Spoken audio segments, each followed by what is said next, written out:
விஜய்க்கு மறைமுக மிரட்டல் விடுத்த பாஜக, கதிகலங்கும் தாவேகா. விஜயையும் அப்படி மிரட்டி கூட்டணிக்கு இழுக்கக்கூடாது என கலங்குகிறார்கள் தாவேகா நிர்வாகிகள்.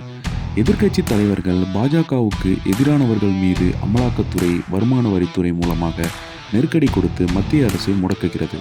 ஊழல் வழக்குகளோடு இருக்கிற எதிர்க்கட்சியினர் பாஜகவில் இணைந்துவிட்டால் அந்த வழக்குகள் எல்லாம் தள்ளுபடி செய்யப்பட்டு அவர்கள் சுத்தமாக வெளிவருகிறார்கள். கிட்டத்தட்ட ஊழல் அழுக்குள்ள அரசியல்வாதிகள் பாஜக என்கிற வாஷிங் மிஷினில் போய்விட்டால் அவர்கள் மீதுள்ள ஊழல் கரை போய்விடும் என எதிர்க்கட்சியை சேர்ந்த பல முதல்வர்கள், முக்கிய தலைவர்கள் பாஜக மீது குற்றச்சாட்டுகளை முன்வைத்து வருகிறார்கள். எந்த நிலையில் தான் விஜய்க்கு சென்சார் மூலமாகவும் சிபிஐ மூலமாகவும் நெருக்கடி கொடுத்து பாஜக ஏதோ ஒரு ஒப்பந்தம் போட முயற்சிப்பதாக தமிழ்நாடு காங்கிரஸ் தலைவர் செல்வ பெருந்தகை ஒரு குற்றச்சாட்டை முன்வைத்திருப்பது விஜயை பாஜக கூட்டணிக்கு இழுப்பதற்காகத்தான் நெருக்கடிகள் தரப்படுகிறதா? திமுகவுக்கு செல்லும் சிறுபான்மை வாக்குகளை பிரிக்க விஜய் மூலமாக பாஜக திட்டம் போடுகிறதா? கரூர் சம்பவத்தில் சிபிஐ விசாரணை ஆதாரங்களில் அடிப்படையில் தான் நடத்தப்படுகிறதா? பெரும் எதிர்பார்ப்பை ஏற்படுத்திய விஜயின் கடைசி படம் சென்சார் பிரச்சனைகளுக்குள் சிக்கி பொங்கலுக்கு வெளியாகாமல் தள்ளி போடப்பட்டுள்ளது.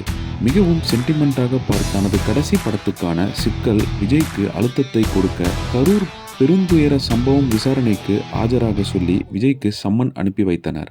ஆரம்பத்தில் தன்னுடைய வழக்கறிஞர் மூலம் கேள்விகளுக்கான பதில்களை தரலாமா என விஜய் கேட்டதாகவும் அதற்கு நேரில்தான் வர வேண்டும் என சிபிஐ அதிகாரிகள் கராராக சொல்லிவிட்டாராம். ஆகவே 12ஆம் தேதி காலையில் டெல்லி சிபிஐ அலுவலகத்தில் ஆஜரானார் விஜய். 7 மணி நேரம் விஜயிடம் நடத்தப்பட்ட விசாரணையில் அவரிடம் கிடுக்குப்பிடி கேள்விகள் கேட்கப்பட்டதாக தெரிகிறது. பேருந்து மீது நின்று பேசிக் கொண்டிருந்த போது பலர் மயக்கம் அடைந்தது தெரிந்தும் மீண்டும் ஏன் பேச்சை நிறுத்தவில்லை? சிலர் மயக்கம் அடைந்தபோது நீங்களே தண்ணீர் பாட்டில்களை கொடுத்தீர்கள். அப்போதும் அதன் தீவிரத்தை ஏன் நீங்கள் உணரவில்லை?